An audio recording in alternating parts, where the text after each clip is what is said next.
তোমাদের এই লাল পাতা রঙের পাতাবাহার গাছটার কথা কার কার মনে আছে বলো তো?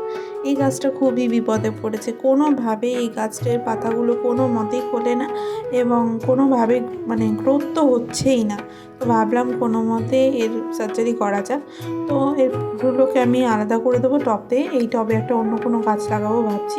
তো চলো মাটি থেকে বের করে দুটো চারা মতো পেয়েছি। এই পাতাগুলো ভেবেছিলাম অনেক সুন্দর হবে এবং খুলবে। অন্যান্য বাড়িতে দেখেছি খুব অল্প মাটিতে কিন্তু খুব সুন্দরভাবে গ্রোথ হয়, কিন্তু আমারটা হচ্ছে না কেন জানি না। মাটিটাও তো খুব ভালোভাবেই তৈরি করেছিলাম। তোমাদের এর কারণ জানা থাকলে অবশ্যই কিন্তু কমেন্টসে জানিও। তো চলো, এই গাছটার কথা তোমরা সকলেই জানো, আমি দুভাবে ট্রাই করেছিলাম, একটা জলে রেখেছিলাম আর একটা মাটিতে পুঁতেছিলাম। দুটো থেকেই কিন্তু চারা এই গাছের খুব ইজিলি হয়ে গেছে, অনেকটা শিকড় বেরিয়েছে, তোমরা নিজেরাই দেখতে পাও। তো চলো, এই গাছটা কিন্তু এই টবটাই বসিয়ে দিলাম, পুরোনো জায়গায় নতুনকে তো জায়গা দিতেই হবে। তো ভিডিওটা ভালো লেগে থাকলে লাইক করে দিও, টাটা।